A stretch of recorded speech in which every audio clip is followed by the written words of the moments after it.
Hi friends, welcome to Rahul Sharma vlog. मैं हूं आपका बिजनेस दोस्त राहुल शर्मा। और दोस्तों, आज की वीडियो के लिए बहुत ज्यादा रिसर्च और होमवर्क करके आया हूं, क्योंकि दोस्तों आज मैं जिस बिजनेस के ऊपर वीडियो बनाने वाला हूं, पहली बात तो ये कि ये बिजनेस पर्सनली मुझे बहुत पसंद है, मेरा फेवरेट बिजनेस है। क्योंकि आप में से काफी सारे लोग जानते हैं कि मैं कुछ साल पहले मैकडॉनल्ड्स में एज असिस्टेंट मैनेजर काम कर चुका हूं एंड वहां से बहुत ज्यादा लर्निंग्स मैंने ली हैं। और आप सबको पता है मैकडॉनल्ड्स इंडिया में ही नहीं पूरे वर्ल्ड में अपने बर्गर्स को लेकर फेमस है। और अगर मैं आपको बर्गर के बिजनेस के बारे में बता रहा हूं, सो मैं आपको आज की वीडियो में अपनी जितनी भी लर्निंग्स मैंने मैकडॉनल्ड्स से ली हैं उन सबका निचोड़ आपको देने वाला हूं। मैं आपको यहां पर आज बताने वाला हूं कि आप एक स्टैंडर्ड में बर्गर का बिजनेस कैसे शुरू कर सकते हैं, high quality and premium quality के बर्गर्स आप कैसे बना सकते हैं, उनके लिए आपको किन किन चीजों की रिक्वायरमेंट होगी, रॉ मटेरियल आपको क्या चाहिए होगा, आपको बेसिक रिक्वायरमेंट क्या होंगी, और साथ में आपको कितना बजट आपको चाहिए, कितना इन्वेस्टमेंट आपका लगने वाला है एंड इक्विपमेंट आपको कौन कौन से चाहिए होंगे, ये सब कुछ इसमें बताऊंगा।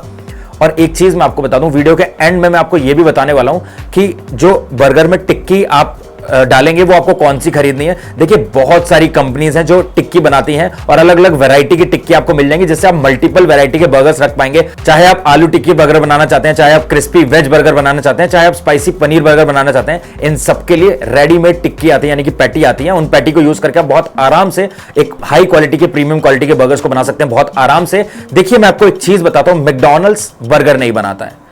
आपको ये बहुत सुनने में अटपटा लग रहा होगा, मैकडॉनल्ड्स सिर्फ बर्गर को असेंबल करता है। मैकडॉनल्ड्स के सारे रेस्टोरेंट में सारी चीजें बाहर से आउटसोर्स होती है। उनकी टिक्की कहीं से आती है, उनके बंस कहीं से आते हैं, उनका लेटस अनियन जो भी सैलेड बर्गर में डलता है वो कहीं से आता है, और उनकी जो मेयोनीज होती है बर्गर में डलने वाली वो भी कहीं से आती हैं। और मैकडॉनल्ड्स के जो एम्प्लॉइज होते हैं वो क्या करते हैं, उन सबको असेंबल करते हैं और बर्गर सारी चीजों को एक रूप देते हैं, यानी कि बर्गर का रूप देते हैं, और उसके बाद उसको बेचते हैं। तो आपको मैं बताऊंगा कि आपको सारी चीजें कहां से खरीदनी है, आपको टिक्की कहां से खरीदनी है, आपको मेयोनीज कहां से खरीदनी है, कौन कौन से ब्रांड होते हैं, किस प्राइस में आपको टिक्की मिलने वाली है। इनफैक्ट मैं आपको यह भी बताऊंगा कि आपको चिकन की टिक्की कितने की मिलती है और एक बर्गर आपको कितने का पड़ेगा जब आप उसको बनाएंगे, और कितने का बेचने में आपको कितना प्रॉफिट होगा, यह भी इस वीडियो में कवर करेंगे। और साथ ही में दोस्तों, आज की वीडियो में आपको यह भी बताने वाला हूं कि बर्गर की बहुत ज्यादा वैरायटी, बहुत ज्यादा रेंज रखने के साथ साथ आप इस बिजनेस में और कौन कौन सी चीजें हैं जो ऐड कर सकते हैं, बेच सकते हैं बर्गर के बिजनेस के साथ साथ, क्लब कर सकते हैं बेसिकली, और अपनी सेल को मल्टीप्लाई कर सकते हैं। बस आप लोगों से हाथ जोड़ के एक ही विनती करता हूं कि भाई वीडियो को पूरा जरूर देखिएगा। आधी अधूरी इंफॉर्मेशन बहुत खतरनाक होती है। तो अगर आप इस बिजनेस को करना चाहते हैं, आप बर्गर्स का बिजनेस करना चाहते हैं, या फिर आप किसी भी तरीके का फूड बिजनेस करना चाहते हैं, कोई भी QSR खोलना चाहते हैं, क्विक सर्विस रेस्टोरेंट, तो आज का वीडियो आप लोगों के बहुत ज्यादा इंफॉर्मेटिव वीडियो होने वाला है। चलते हैं सीधा वीडियो की तरफ। अब दोस्तों, हम बात कर लेते हैं आपको बर्गर बनाने कैसे। देखिए, आपने छोटे छोटे कार्ड्स देखे होंगे एंड वो बहुत पुराना जो ट्रेडिशन है उसको ही फॉलो करते आ रहे हैं। टिक्की को खुद से बनाते हैं, आलू टिक्की बनाएंगे, और ज्यादा वैरायटी नहीं होती, टिक्की वो सेम ही यूज करते हैं और वहीं पर वो लोग मात खाते हैं। जितने भी आपने कार्ड देखे होंगे, छोटे ठेले देखे होंगे जो बर्गर्स में डील करते हैं, वो पुराना स्टाइल चल रहा है, चाउमीन डाल दी बर्गर के अंदर। अब वो आपके एरिया में कैसा चलता है, कैसे वहां के लोगों को पसंद है, आप उसके हिसाब से डेफिनेटली, अगर आपके यहाँ पे लोगों को पसंद है बर्गर्स के अंदर नूडल डालना, तो आप डेफिनेटली कर सकते हो। बट मैं आपको एक स्टैंडर्ड तरीका बता रहा हूँ, जैसे मैकडॉनल्ड्स में बर्गर यूज बनते हैं। बर्गर को फ्राई नहीं करना भाई, नहीं तलना है बर्गर को यार। इतना ऑयल डाल के आप किसी को खिलाओगे, नहीं खाएंगे आज के टाइम पे लोग। कस्टमर का टेस्ट, बिहेवियर सब कुछ चेंज हो चुका है। और यहां पर आपको कोई भी लंबा प्रोसेस फॉलो नहीं करना है कि आप टिक्की को बना रहे हो घर पे, नहीं, ये सब बहुत लेंथी प्रोसेस हो जाता है। और ये कई केसेस में जब आप स्टार्ट कर रहे हैं बिजनेस, तो आपको कॉस्टली भी पड़ सकता है, क्योंकि आपको आइडिया नहीं होता चीजों का। तो यहां पर आपको रेडीमेड पैटी मिल जाती है, आपको रेडीमेड पैटी खरीदनी है। बट उससे पहले आप एक छोटा सा वीडियो क्लिप देखो, उसके बाद मैं आपको सारी बातें समझाता हूं डिटेल में। देखो, बर्गर को ऐसे टोस्ट करना है, टोस्टर मैं आपको बताऊंगा कहां से मिलेगा। और ये सारे रैपर जो आप देख रहे हैं, ये सब बटर पेपर्स हैं। बटर पेपर में आपको बन को लगाना है, उसके बाद मेयोनीज ऐड करनी है, उसके बाद जो भी सैलेड आप डालना चाहते हैं आप डाल सकते हैं। इस तरीके की चीज स्लाइस भी आप डाल सकते हैं, वो भी चीज स्लाइस कितने की मिलती है वो भी आपको सारे प्राइस बताऊंगा ताकि आप समझ पाए। और वो चिकन की पैटी रखने के बाद आप बस बर्गर को रैप करेंगे और सर्व कर देंगे। ये सिंपल से वीडियो से आपको काफी कुछ समझ में आया होगा। अब मैं आपको बताता हूं दोस्तों, आपको करना क्या है। देखिए, सिंपली आपने जो पुराने मेथड देखे हैं, जो ठेले वाले क्या करते हैं, कढ़ाई में बन को तल देते हैं, उसके बाद अपनी रेडीमेड घर, मतलब रेडीमेड पैटी तो वो खरीदते नहीं है, टिक्की उन्होंने घर पे बनाई होती है। और कई बार जो पैटी होती है, जो टिक्की होती है, उसका टेस्ट अगर अच्छा नहीं होता तो पूरे बन की क्वालिटी खराब हो जाती है, पूरे बर्गर का टेस्ट खराब हो जाता है। सो यहां पर आपको बहुत सारी कंपनीज रेडीमेड टिक्की बनाती हैं और बहुत ज्यादा महंगी नहीं आती। आप सिर्फ वो उनको खरीद लो। एक प्रो टिप यहां पर दे देता हूं, जितनी भी ये पैटी होती है इनको -18 डिग्री सेल्सियस में आपको रखना होता है, यानी कि बेसिकली आप उसको डीप फ्रीजर में हाई टेम्परेचर पर रखिए ताकि वो फ्रोजन स्टेज में रहे। और इनको थॉ नहीं करना होता है इन पैटी को, यानी कि जो बर्गर की टिक्की मैं आपको खरीदने के लिए बता रहा हूं, इनको थॉ नहीं करना। थॉ इन द सेंस आपको इनको फ्रीजर से निकालकर रूम टेम्परेचर पर लाकर फ्राई नहीं करना है, इनको फ्रोजन स्टेज में फ्राई करना होता है ताकि जो इनके क्रम्स हैं वो एकदम क्रिस्पी रहें, आपकी जो टिक्की है वो सॉगी ना हो। सो इस चीज का आप ध्यान रखिए। आप ये जितनी भी पैटी और जितनी भी फ्रेंच फ्राइज, आप फ्रेंच फ्राइज रखते हैं, आप कुछ भी रखते हैं, आपको फ्रोजन स्टेज से सीधा निकालने के बाद उसको डायरेक्ट फ्राई करना होता है। तो दोस्तों, अगर आप एक प्रीमियम क्वालिटी का बर्गर बनाना चाहते हैं, आपको बहुत सारी टिक्की मिल जाएंगी, अलग अलग वैरायटी की। आपको आलू टिक्की मिल जाएगी, आपको वेजी टिक्की मिल जाएगी, आपको पनीर की टिक्की मिल जाएगी, आपको चीज की टिक्की मिल जाएगी, आपको क्रिस्पी कॉर्न की टिक्की मिल जाएगी। मतलब आप जितनी पैटी खरीदेंगे ना, उतने तरीके के, उतने वेरिएंट के बर्गर आप रख सकते हैं। आपको मैंने जैसे कि बता चुका हूं, बन को तलना नहीं है, कॉन्सेप्ट ध्यान से समझिएगा। आपको एक टोस्टर लेना है, आपको बन को टोस्ट करना है। जैसे ही बन टोस्ट होकर आते हैं, आपको बटर पेपर लेना है, जो बटर पेपर में रैप किया था, उस बटर पेपर में आपको क्राउन और हील, जो मोटा वाला अपर पोर्शन होता है उसको क्राउन कहते हैं, और जो नीचे वाला पोर्शन होता है बर्गर का, बन का, उसको हील कहते हैं। आपने सारी ड्रेसिंग क्राउन पे करनी है, मतलब जो बड़ा वाला पार्ट होता है बन का, जो बन का क्राउन है, उसमें आपने मेयोनीज का एक शॉट मारा, यानी कि 20 से 30 ml मेयोनी आप उसमें डालोगे, मेयोनीज डालोगे। आप जो सी भी मेयोनीज डालना चाहते हो, चाहे वेज मेयोनीज डालो, चाहे मिंट मेयोनीज डालो, चाहे आप तंदूरी मेयोनीज डालो, मैं सारी मेयोनीज भी आपको बताऊंगा। उसके बाद उसमें सैलेड डालोगे, पैटी रखोगे और उसको रैप करोगे और सर्व कर दोगे। सिंपल है, आपको कुछ नहीं करना है। पैटी को फ्राई करने के लिए आपको फ्रायर लेना पड़ेगा, आपको कढ़ाई वढ़ाई में नहीं तलना है, तो तभी आप एक स्टैंडर्ड को मेंटेन कर पाओगे। और मैं ये चीजें इसलिए बता रहा हूं ताकि आप आगे चल के एक एसओपी क्रिएट करके अपने इस बिजनेस को ऑटोमेशन पे चला सको। सो इसीलिए आपको हर चीज को एक स्टैंडर्ड के हिसाब से करना है। आप कढ़ाई में तल रहे हो, आपको पता ही नहीं है किस टेंपरेचर पे आपकी पैटी फ्राई हो रही है, कितनी देर के लिए आपको पैटी को फ्राई करना है, बेसिकली टिक्की को कितनी देर तक फ्राई करना है, ये सब नहीं। आपको अपने बर्गर को बनाने के लिए एक प्रोसेस बिल्ड करना पड़ेगा ताकि आप इसको आगे चल के ऑटोमेशन पे चला सकें। अब प्रोसेस बिल्ड करने के लिए जो आप फ्रायर जो खरीदेंगे उसमें टाइमर होता है। सो आप टाइमर सेट कर सकते हैं कि भैया, और आइडियली ये जितनी भी टिक्की होती है, आलू टिक्की हो गई, और ये जितनी भी मैकवेजी हो गई यानी कि वेजी पैटी हो गई, और इसके अलावा जितनी भी टिक्कियां होती हैं, या फिर आप फ्रेंच फ्राइज की बात कर लीजिए, या फिर आप पोटैटो शॉट्स की बात कर लीजिए, या पोटैटो वेजेस की बात कर लीजिए, इन सब का जो कुकिंग टाइम होता है ना, वो अप्रॉक्सीमेटली 3 से 3.5 मिनट का होता है 240 डिग्री फ़ारेनहाइट में। तो ये जो टेम्परेचर और मैं टाइम बता रहा हूं, ये बेसिकली मैकडॉनल्ड्स भी फॉलो करता है, इसी से मिलता जुलता टाइम, यानी कि 240 डिग्री फ़ारेनहाइट जो होता है ऑयल का टेम्परेचर होता है, उसमें 3 मिनट तक टिक्की को फ्राई करने पर टिक्की प्रॉपरली कुक हो जाती है। इस चीज को आप ध्यान रखो, तो आप भी ये चीज कर सकते हो ताकि आपका जो बर्गर है ना, वो आपकी प्रेजेंस के बगैर भी कोई भी बना ले। आपका कोई भी, मतलब फ्रेशर भी अगर हायर करते हैं, वो भी आपका बर्गर बना सके, क्योंकि टिक्की रेडीमेड है, उसको बनानी नहीं है। उसको इतना पता है कि इस बन को इस टोस्टर में डालना है, टोस्टर से जब बन निकल कर आ जाएगा, आप वहां पर हर चीज लिख लो कि आलू टिक्की बर्गर में, क्रिस्पी वेजी बर्गर में, स्पाइसी पनीर वेजी में, आप उनके मेन्यू लिख दो, मतलब जो उसमें इंग्रेडिएंट्स डलने वो लिख दो कि टोस्ट बन, ऐड लेटस 20 to 30 ग्राम, उसके बाद मेयोनीज, जो भी आपने सारा कुछ लिख दिया, उसको कोई भी बना सकता है, देख के पढ़ के कोई भी बना ले। ऐसा प्रोसेस आपको सेट करना है, और 2-3 बार बनाने के बाद वो इजीली सबके समझ में आ जाएगा। सो आपको यहां पर बहुत बड़ा शेफ हायर नहीं करना पड़ेगा। बर्गर का बिजनेस एक ऐसा बिजनेस है जिसमें अगर आपने एसओपी क्रिएट कर ली, सो आप 12वीं पास 10वीं पास के लड़के से भी अपने इस बिजनेस को रन करवा सकते हैं। ये सबसे अच्छी बात है। इसके अलावा दोस्तों, बर्गर की आप बहुत ज्यादा वैरायटी रख सकते हैं। इनफैक्ट दोस्तों, बर्गर का बिजनेस एक ऐसा बिजनेस है जिसमें आपको, ये बिजनेस आपसे बहुत ज्यादा इनोवेशन मांगता है।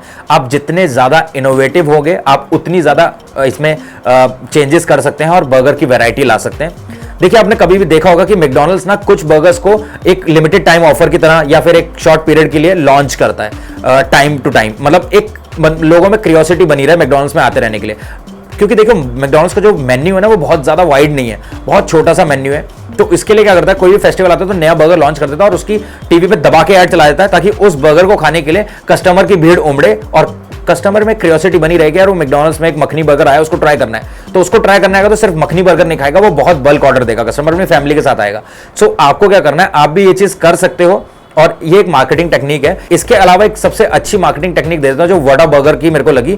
जो वडा बर्गर के ओनर है, उन्होंने क्या किया था, जब अपने बिजनेस की शुरुआत करी थी, मैं यहाँ प्रमोशन नहीं कर रहा हूँ, मैं जब उनकी वीडियो देख रहा था, मुझे काफी अच्छी चीज लगी। उनका जो फर्स्ट आउटलेट था वो मैकडॉनल्ड्स के जस्ट अपोजिट में था, और लोग ऑब्वियसली, मैकडॉनल्ड्स एक बहुत बड़ा ब्रांड है, तो डेफिनेटली उसके बने हुए कस्टमर है जो मैकडॉनल्ड्स के रेस्टोरेंट में जा रहे थे। इन्होंने क्या करा कि उनके कस्टमर को काटने के लिए अपने बर्गर को well cook and well prepare करने के बाद उसके 4 पीस करे, उसमें टूथपिक लगाए और कस्टमर को सर्व करना शुरू कर दिया। मतलब अपने स्टाफ को अपने गेट के बाहर खड़ा कर दिया मैकडॉनल्ड्स के सामने, और वहां पर जो भी कस्टमर मैकडॉनल्ड्स में जा रहे थे उनको बताया कि सर आप मैकडॉनल्ड्स में जा रहे हैं, बेशक आप जाइए, बट एटलीस्ट आप हमारे इस बर्गर की बाइट ले लीजिए, अगर आपको पसंद आता है तो सामने हमारा आउटलेट है, आप वहां पर आकर ऑर्डर दे सकते हैं, अपने फूड को ट्राई कर सकते हैं और एंजॉय कर सकते हैं। अगर आपको कोई भी चीज अच्छी लगती है या बुरी लगती है, आप हमें फीडबैक दे सकते हैं।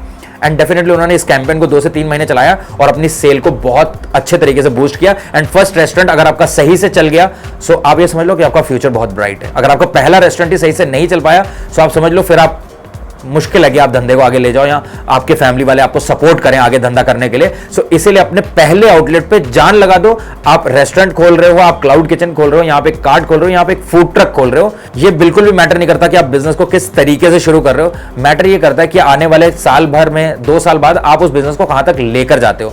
सो इस चीज का बस आप ध्यान रखिए। दोस्तों अब हम बात कर लेते हैं रिक्वायरमेंट्स के ऊपर। अब इस रिक्वायरमेंट में मैं सारी रिक्वायरमेंट्स बता दूंगा आपको, रॉ मटेरियल की भी, बेसिक रिक्वायरमेंट्स की, अदर रिक्वायरमेंट्स की, सारी चीजें हम इसी में कवर कर लेंगे। देखिए इस बिजनेस को स्टार्ट करने के सबसे पहले आपको ये डिसाइड करना है कि आपको इस बिजनेस को शॉप में करना है, रेस्टोरेंट ओपन करना है, क्यूएसआर खोलना है, क्लाउड किचन खोलना है, फूड ट्रक खोलना है या कार्ट करना है।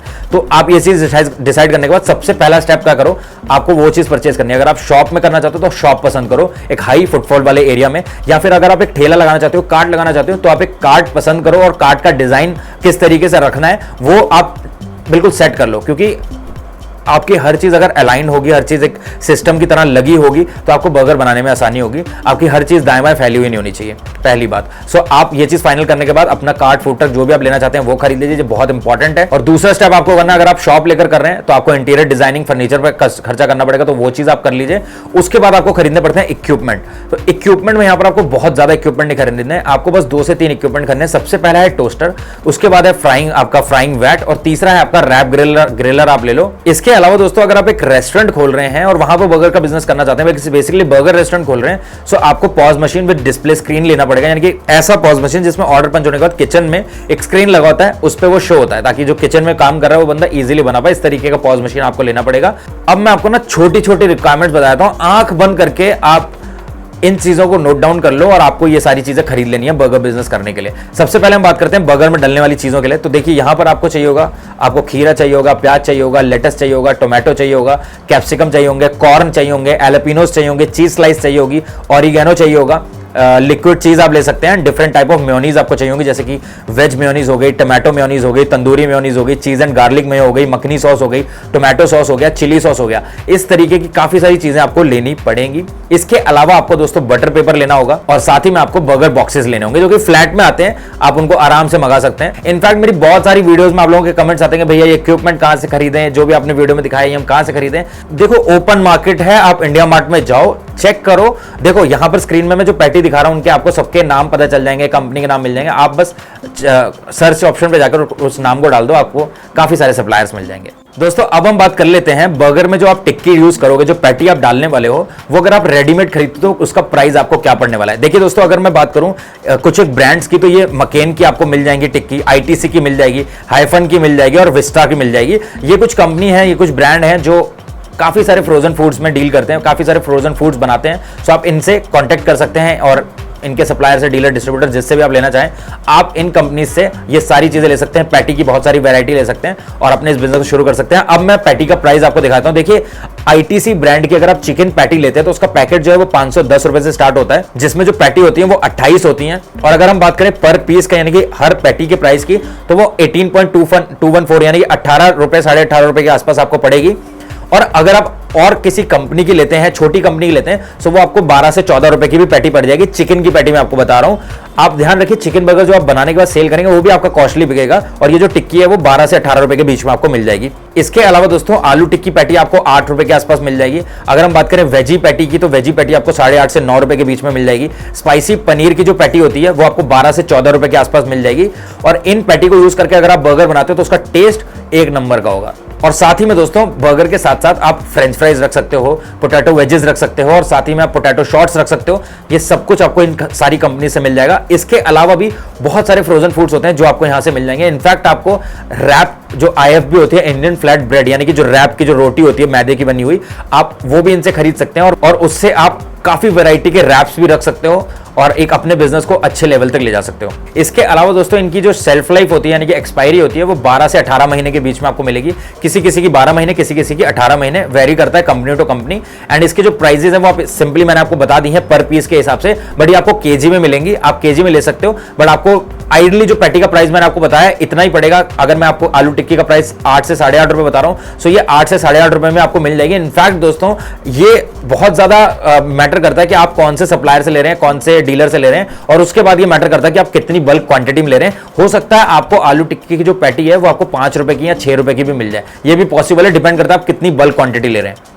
जो बड़ी बड़ी रेस्टोरेंट चेन्स हैं उनको ये सस्ती मिलती है, क्योंकि उनके 10, 12, 15 रेस्टोरेंट चल रहे हैं जिनमें उनको बल्क क्वांटिटी चाहिए होती है, तो वहां पर सस्ता मिलता है। तो धीरे धीरे चीजें और आसान होती जाती हैं, धीरे धीरे आपका मार्जिन भी बढ़ता जाएगा। दोस्तों अब मैं आपको बता देता हूं, बर्गर बनाने के लिए जो आप बन यूज करेंगे उसका प्राइस कितना आपको पड़ेगा। देखिए ये जो प्राइस है वो 3 रुपए से शुरू आया था, जो रेगुलर बन होता है, और इसके अलावा जो तिल वाले बन्स होते हैं जिनको क्यूपी बोलते हैं, अलग अलग जगह पे अलग अलग नाम होता है इनका। सो जो तिल वाले बन होते हैं ये 5 रुपए से 6 रुपए, 7 रुपए, 8 रुपए इस तरीके से आपको मिलेगा। बट आइडियली एक प्रीमियम क्वालिटी का बर्गर बनाने के लिए आप तिल वाले बर्गर को यूज करते हैं, बन को यूज करते हैं, तो वो आपको 5 से 6 रुपए में मिल जाएगा। तो आपको सिर्फ एक ही काम करना होगा जो बहुत इंपॉर्टेंट है। मैं रिक्वेस्ट करता हूं इस बिजनेस को अगर आप करना चाहते हैं, किसी के पास आपको ये ट्रेनिंग लेने की जाने की जरूरत नहीं है। अगर आप कर सकते हो कहीं पर जॉब तो बहुत अच्छी बात है, नहीं कर सकते तो जितनी भी चीजें मैं आपको बता रहा हूं ना आप वो खरीद लो। रॉ मटेरियल में बता रहा हूं, बेसिकली आप खरीद सकते हो। मकेन की पैटी या आईटीसी की जो पैटी है वो आप घर पे लाकर बर्गर बनाकर खुद के लिए भी तो खा सकते हो, तो वो आप ट्राई करो। आप मेयोनीज खरीद लो, पैटी खरीद लो, बंस खरीद लो और बर्गर को बनाकर देखो और देखो क्या टेस्ट आ रहा है। तो आप ये 2 से 3 चीजें खरीदने के बाद बर्गर्स को बनाकर देख सकते हो, और उसके बाद आप अपने बिजनेस में महारत, मैं आपको बता रहा हूं, आप 1 महीना अगर आपने ये काम कर लिया ना, आपने सारी चीजें लाने के बाद अलग अलग वैरायटी के बर्गर्स बनाकर देखे, आप कर ले जाओगे इस बिजनेस को। इसके अलावा दोस्तों अगर आप बर्गर में चीज स्लाइस भी ऐड करते हो, जैसे कि मैंने आपको वीडियो में दिखाया था, तो चीज की स्लाइसेस आती हैं, आप स्लाइसेस लो उनको, वो एक ऐसे बंच आएगा, उसमें अलग अलग उसको आप निकाल सकते हैं और चीज को आप बिल्कुल आराम से लगा सकते हैं। तो इसका जो प्राइस होता है दोस्तों वो 3.5 रुपए से 6 रुपए के बीच में आपको मिल जाएगा। अलग अलग अगर आप अमूल की लेते हो तो वो आपको 4.5 रुपए की एक चीज स्लाइस पड़ेगी। अगर आप और किसी कंपनी की लेते हो तो वो हो सकता है कि 6 रुपए की भी आपको पड़े, कुछ है जो 3.5 की या 3 रुपए की भी आपको पड़ेंगी चीज स्लाइस। और किसी भी बर्गर में अगर आप चीज स्लाइस ऐड करते हो तो उसका प्राइस आप 10 रुपए सीधा बढ़ा दो। अगर आपका आलू टिक्की बर्गर 30 रुपए का है तो आलू टिक्की बर्गर विद चीज आपका 40 रुपीज का हो जाना चाहिए, सिंपल। अब बात करते हैं कि अगर आप कोई बर्गर बनाते हैं तो उसका प्राइस आपको क्या पड़ेगा। हम बेसिकली बात करते हैं आलू टिक्की बर्गर की, एंड इसी तरीके से बाकी का भी आपको प्राइस पड़ने वाला है। सो अगर बात करें आलू टिक्की बर्गर को बनाने में आपके कितने खर्चा आने वाला है, तो दोस्तों जो बन का प्राइस है वो आ गया 5 रुपए। इसके अलावा जो पैटी आपने खरीदी है आलू टिक्की वाली वो 8 रुपए की है। मेयोनीज जो आप ऐड करेंगे बर्गर को बनाने के लिए वो 2 रुपए की हो गई। इसके अलावा जो सैलेड आप ऐड करेंगे, एंड जो आलू टिक्की बर्गर है उसमें बहुत ज्यादा लेटस वगैरह डालने की जरूरत नहीं है। और मैं आपको एक चीज बता रहा हूं, आपको देसी काम नहीं करना जो पत्ता गोभी यूज कर लेते हैं लोग। नहीं भाई, पत्ता गोभी नहीं यूज करना है। आप मैंने बात करी प्रीमियम क्वालिटी के बर्गर्स को बनाने के लिए, तो आपको आइसबर्ग लेटस यूज करना है। अब लेटस आपको आपके एरिया की हर मंडी में लेटस मिलता है। आप जब सुबह जाओगे वहां पर तो आराम से आपको लेटस मिल जाएगा, आप खरीद सकते हो। सो वो लेटस ही ऐड करना है, बट यहां पर आपको सिर्फ अनियन एंड टोमेटो ऐड करना है इसमें। और मैं यहां पर 2 रुपए ले रहा हूं, ये भी बहुत ज्यादा है। आपको जब आप बड़े लेवल पे काम करोगे तो इतना भी नहीं पड़ेगा। सो अप्रोक्सीमेटली आपकी जो कॉस्ट आएगी वो 17 रुपए आएगी, और 3 रुपए हम ऐड कर लेते हैं लेबर का, और जो पैटी आप फ्राई करेंगे जिस तेल में उसका, और अगर आपका जो टोस्टर है वो बिजली से चलता है तो उसका हम 3 रुपए ऐड कर लेते हैं, बट ये 3 भी नहीं पड़ने वाला है। सो ओवरऑल फिर भी आपकी जो कॉस्ट है वो 20 रुपीज आ रही है एक आलू टिक्की बर्गर को तैयार करने में। और आप अगर इसको 30 रुपए में बेचते हैं तो सीधा सीधा आपको 10 रुपए का प्रॉफिट होता है, और ये बुरा नहीं है। अगर आप दिन के 100 बर्गर बेचते हो तो आपका 1000 रुपए बन गया सीधा। और आप ऐसा तो नहीं है कि सिर्फ आलू टिक्की बर्गर ही बेचोगे, आपके यहाँ पर वेजी बर्गर भी होगा, आपके यहाँ पर स्पाइसी पनीर भी होगा, आपके यहाँ पर चीज एंड कॉर्न बर्गर भी होगा। वैरायटी बहुत रखनी है, और एक गलती कभी नहीं करनी आपको कि आप बर्गर के बिजनेस में 30 से 40 और 50 रुपए तक अपने बर्गर के मेन्यू को समेट दें। नहीं, आपको अपने बर्गर का जो मेन्यू है वो 150 रुपीज तक के बर्गर तक कम से कम लेकर जाना है। देखो जो आपके, अगर आप नॉनवेज सेक्शन में जाते हैं तो आपका जो नॉनवेज बर्गर है उसकी शुरुआत ही 60 to 65 रुपीज से होनी चाहिए। 14 रुपए की पैटी पड़ रही है, बहुत ज्यादा महंगी पैटी नहीं है। 14 से 18 रुपए में आपको चिकन पैटी मिल जाएगी। सो आप अगर 60-65 तक अपना नॉनवेज बर्गर भी रखते हैं तब भी आप उसमें 20 से 25 रुपए बचा लोगे बहुत आराम के साथ में। सो एक अच्छा मार्जिन है, और भी बहुत सारी चीजें होती हैं। इनफैक्ट आपको मैं जैसे बता चुका हूं कि आप बहुत सारी वैरायटी रख सकते हो रैप्स की भी। सो रैप के लिए भी आपको फ्लैट ब्रेड मिल जाएगी, जो रोल एक रोटी होती है बेसिकली, मैं सिंपल भाषा में अगर आपको समझाऊं। सो उस रोटी में आप किसी भी तरीके के, आप ये जो पैटी मैंने आपको बताई है ना आलू टिक्की की वेजी की, इन पैटी को कट करके लगाकर उसमें सैलेड लगाकर भी रोल कर अगर आप रैप ग्रिलर में हल्का सा बटर लगाकर उसको रैप कर मतलब ग्रिल करते हैं तो आपके बहुत सारी वैरायटी के रैप भी मिल जाएंगे। अगर आप पनीर रैप की बात करें तो जो पनीर की टिक्की आप खरीद रहे हैं ना मकेन की या आईटीसी की, आप उस पनीर की टिक्की को कट करिए, रैप में सीधा लगाइए, लेटस वगैरह अनियन वगैरह कुछ लगाइए, मस्टर्ड सॉस डालिए और कुछ एक मेयोनीज डालने का, तो उसको रैप करके ग्रिलर में रखिए, हल्का सा बटर लगाकर उसको ग्रिल करिए और आपका रैप बन जाएगा। बहुत सिंपल प्रोसेस है, आपको यहाँ पर बहुत ज्यादा मेहनत नहीं करनी पड़ेगी। इसके अलावा दोस्तों जो मैंने इक्विपमेंट आपको दिखाए हैं, यानी कि अगर आप टोस्टर खरीदना चाहते हैं तो टोस्टर दोस्तों आपको 20,000 का भी मिल जाएगा, 30,000 का भी मिल जाएगा, 39,000 का भी मिल जाएगा, और इनफैक्ट आपको ये 1 लाख से ऊपर के भी मिल जाएंगे।